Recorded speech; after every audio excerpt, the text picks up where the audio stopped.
morning children. Today again I will revise this chapter.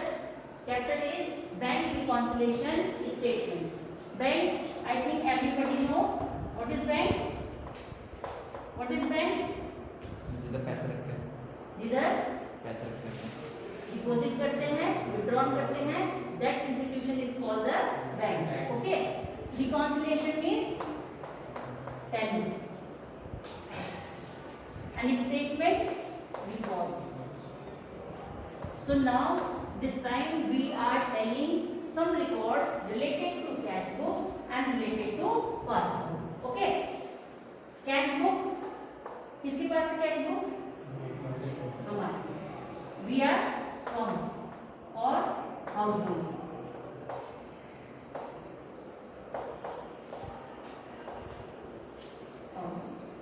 Passbook किसकी है? Bank. But bank has record the data. किसका data record कर रहा है? हमारा. तो the bank record the data related to funds. Okay. So cash book is our book, and in this book we are record the cash transactions, and cash book have different types. Three types of cash book we are preparing: single, double, and petty. Single column cash book, double column, and petty cash book. But all these books we are preparing for cash transactions. We are record only cash or bank in this book. That is called cash book. Passbook, bank also record related to the cash or bank transaction. That book is called the bank passbook. Clear है? ठीक.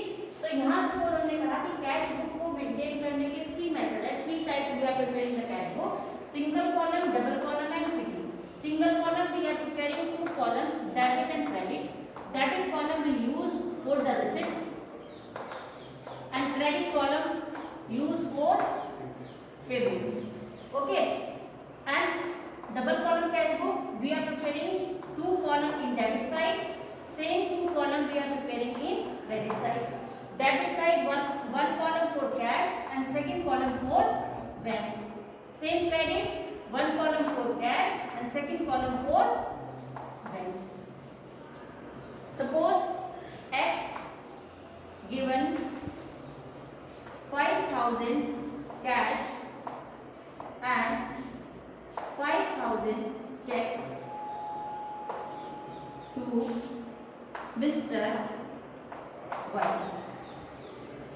This is the transaction. Suppose X given 5,000 cash and 5,000 check to Mr. Y. So how will we enter? कहाँ enter करेंगे? Single में कि double में? Double column में. Double column में entry होगी. क्यों होगी डबल कॉलम में entry? Because we are paying 5,000 in cash and we are paying 5,000 by check. Check will be deduct from the bank and cash will be deduct in our cash. So according this, cash will be deduct 5,000 in our double column cash book, and also 5,000 will be deduct in the bank column. Clear है? अब यहाँ पर कह रहे passbook. जब cash book में हमारा debit है, it will be credit in the bank column. Credit जो हमारा है वो बैंक का क्या बन जाएगा? डेबिट. ठीक है. और उसमें चलेगा जब हम डेबिट कर रहे हैं तो बैंक क्या कर रहा है? क्रेडिट कर रहा है. और जब हम क्रेडिट कर रहे हैं तो बैंक उसी ट्रांजेक्शन को क्या कर रहे हैं? डेबिट कर रहे हैं. ठीक. तो इन्हीं अब यहाँ पर कह रहे हैं कि सपोज हमारी cash book, suppose my cash book has shown the balance 10,000 rupees and passbook has shown the balance 12,000 rupees. My cash book has shown that in the bank account my cash will be balanced 10,000 rupees, but in the passbook has shown only 12,000 you have remained. Bank की passbook मुझे कह रही है कि 12,000 remain है और हमारी cash book कह रही है कि हमारे पास 10,000 रिमेन. डिफरेंस आ रहा है. तो इस डिफरेंस को चेक करने के लिए हमें क्या करना है? डिफरेंस को चेक करने के लिए BRS प्रोसेसिंग को फॉलो करना पड़ेगा. ठीक है. अब ये जो डिफरेंसेस हैं may be 2 types related to timing difference एक हो सकता है हमारा टाइमिंग की वजह से डिफरेंस आ गया हो, और सेकंड हमारा है कि मिस्टेक्स बाय बैंक ने कोई गलती की हो, या फिर मिस्टेक बाय द फर्म ने कोई मिस्टेक की हो। ठीक है, तो इन दोनों जो हमारे एरर्स है, इन दोनों की वजह से हमारे कैश बुक और जो पास बुक है वो मिसमैच हो रहे हैं, और इसी को हमें टैली करने के लिए, रिकॉर्ड्स को बैलेंस में लाने के लिए हमें वीआरएस की प्रोसेसिंग को फॉलो करना है। ठीक, अब ठीक में देखो बच्चों,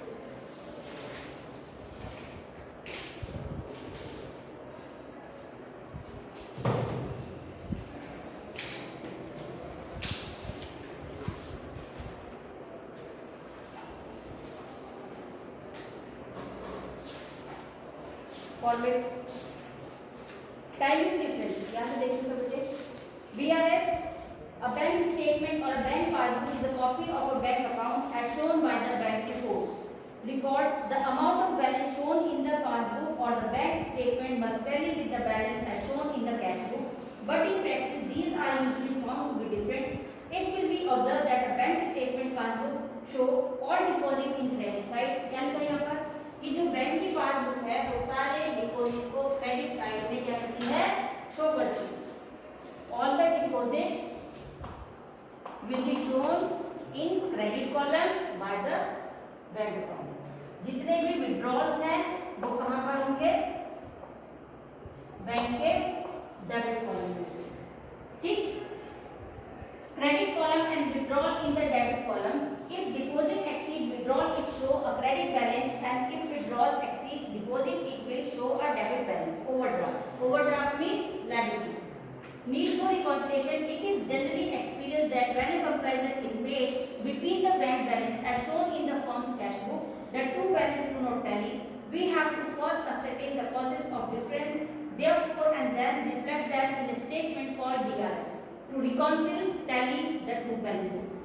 Statement: we need to have a bank balance as per the cash book and bank statement as on a particular day along with details of both the books. If the two balances differ, the entries in both the books are compared and the items on account of which the difference has arisen are ascertained with the respective amount involved so that the bank reconciliation statement may be prepared. So here is a format. Second वाला format पढ़ेंगे हम. It can also be prepared with two amount column, one showing addition and one showing is reduction. For convenience, we usually adopt this treatment. So second format we will follow. It is very easy. So first transaction is balance as per cash book. क्या लिखा है यहाँ पर? Balance as per cash book. And we are preparing two column. First column for plus and second column for minus. अगर जब हम यहाँ से स्टार्ट करेंगे balance as per cash book, so it means our cash book has shown some balances amount. Balance as per cash book कह रहा है, इसका मतलब हम अपनी कैश बुक को मैच कर रहे हैं किसकी, बैंक की पासबुक से, और हमारे पास लास्ट में रिमेन हो जाएगा बैलेंस एज पर पासबुक। जब हम स्टार्ट करेंगे balance as per cash book से तो हमारे पास लास्ट बैलेंस बचेगा किसका, पासबुक। जब हम स्टार्ट करेंगे पासबुक से पासबुक तब हमारे पास बैलेंस आएगा कैश। अंडरस्टूड? ठीक है, क्यों हो रहा है ऐसा? क्योंकि जब हमने अपना बैलेंस बैंक को दिखाया तो बैंक ने अपना मैच किया और बैंक ने कहा कि ठीक है मेरी साइड ये डिफरेंसेस है या आपकी साइड है, और जब हम पासबुक को मैच कर रहे हैं तो बैलेंस किसका शो करेगा, वो कैश है। ठीक, फॉर्मेट देखिए, balance as per cash book, cheques issued but not presented. It means क्या मतलब है इसका, शांतनु? कैश बुक के बैलेंस में cheque issued but not presented for payment. I have given a check to you and you are not going in the bank. तुम bank में नहीं जा रहे हो, मैंने तुम्हें एक चेक दिया, ध्यान से पढ़ो, check issued but not presented for payment. सही है ना? presented for payment. Cheque issued हो गया. Suppose I have given a cheque to Nishan. Nishan को मैंने चेक दे दिया, लेकिन निशान उस चेक को लेकर के बैंक में नहीं गया. जब तक बैंक में नहीं गया तब तक क्या रहेगा ये डिपॉजिट. जैसे ही निशान बैंक में पहुंच जाएंगे तो अमाउंट क्या हो जाएगा, क्लियर है. लेकिन हमने क्या किया, सेम जैसे ही मैंने निशान को चेक दिया और I am preparing cash book. मैं क्या प्रिपेयर कर रही हूँ, कैश बुक. कैश बुक निशान, बैठो सुशांत. निशान को एक चेक दिया, मैंने निशान को चेक दिया. सेम टाइम पे मैंने एंट्री की और मैंने कहा कि मेरी कैश बुक से 10,000 की क्या हो गई है, पेमेंट हो गई है. इमीडिएटली मैंने रिकॉर्ड कर दिया अपने कैश बुक में कि 10,000 rupees will be deduct in my bank account. But निशान हैज नॉट रीच देयर. निशान वहां पहुंचा ही नहीं है. तो जब तक निशान वहां नहीं पहुंचे हैं तब तक अमाउंट डिपॉजिट ही रहेगी और हमें कहाँ दिखाई देगी, हमारे एडिंग अकाउंट में शो कर दी जाएगी. जैसे ही चेक वहां पर डिपॉजिट हो जाएगा, बैंक से अमाउंट विड्रॉल हो जाएगी, that time it will be shown in debit side.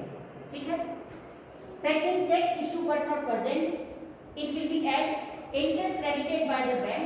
Suppose in my account bank has deposited some amount like 100 rupees 200 rupees for any depositation amount.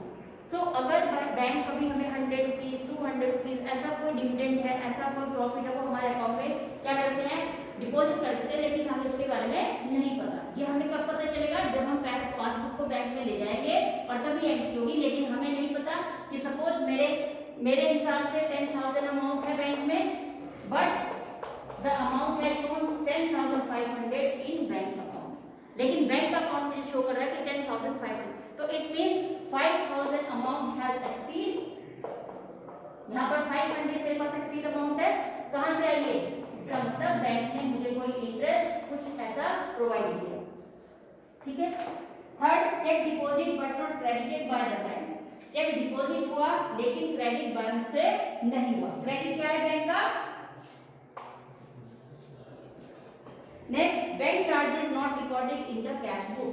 Bank charges, हमने bank charges क्या है कि हम पे कोई penalty लग रही है, कुछ सर्विस चार्ज लग रहा है, बैंक चार्ज लगा रहे हैं. हम नहीं समझते कि हमारे पास कोई ऐसा चार्ज हो रहा है, लेकिन बैंक हर एक सर्विस के लिए हमारे ऊपर कुछ ना कुछ बैंक चार्जेस अप्लाई करता रहता है. लेकिन हमारी कैश बुक में वो रिकॉर्ड नहीं है क्योंकि हमने रिकॉर्ड ही नहीं किया, हमें पता ही नहीं है कि क्या चार्ज हो रहा है. और बैंक अपनी पासबुक में उसको सेम टाइम पर और डे टू डे उसको रिकॉर्ड करते हैं. तो ये डिफरेंसेस भी यहाँ पर क्रिएट होते हैं. And last, balance as per the passbook. और जो भी बैलेंस होगा वो आपकी कहाँ शो होगा, पासबुक में. चलिए क्वेश्चन देखते हैं. एग्जांपल देखिए first. From the following particulars of mister Vinod prepare VRS as on March 31st 2017 bank balance as per cash book. How much amount shown in the cash book, 50,000 rupees. हमारे cash book में amount show कर रहा है 50,000 rupees.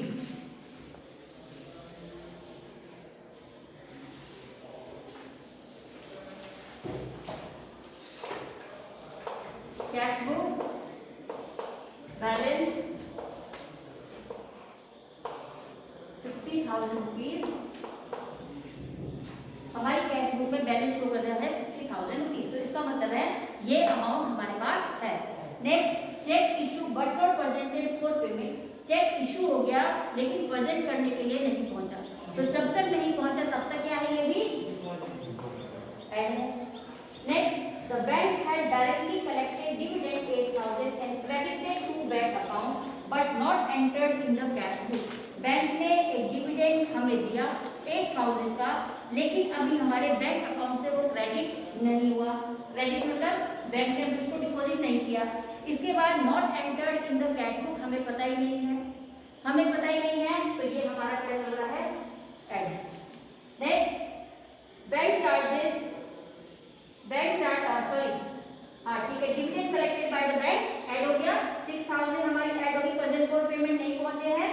Next, bank charges 400 were not recorded in the cash book.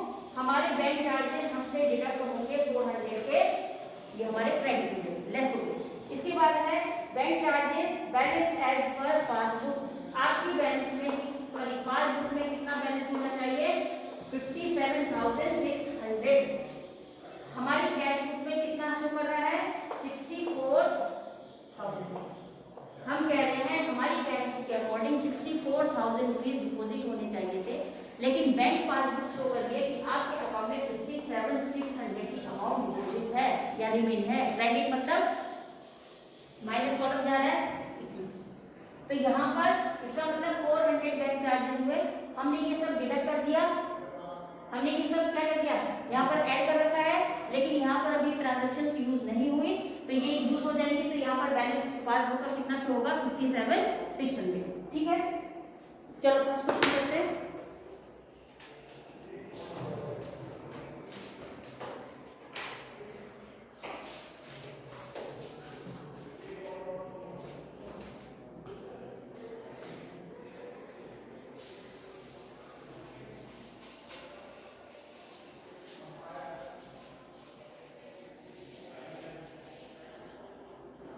Question number 1. From the following particulars, prepare a BRS statement as at March 31st, 2010. Balance as per cash book.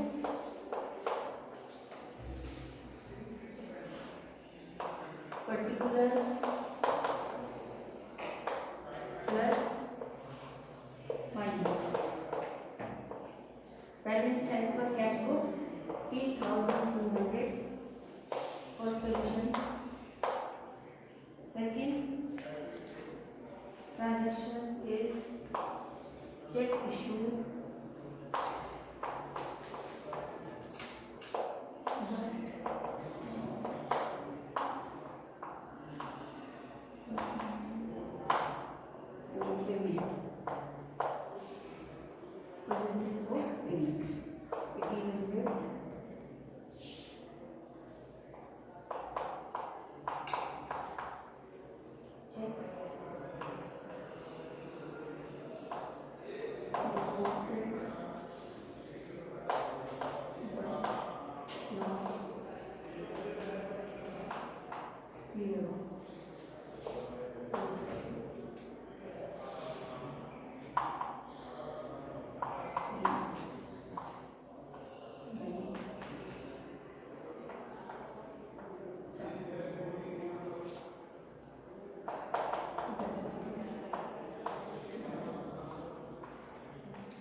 Check deposited but not cleared, cleared नहीं हुआ लेकिन हो जाएगा 2000 will be credit.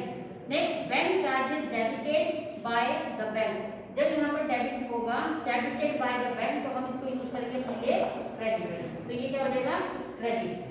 Balance as per passbook, कितना balance होना चाहिए passbook में 2850। ठीक है, सेकंड क्वेश्चन करना, फॉर्मेट को फॉलो करना है।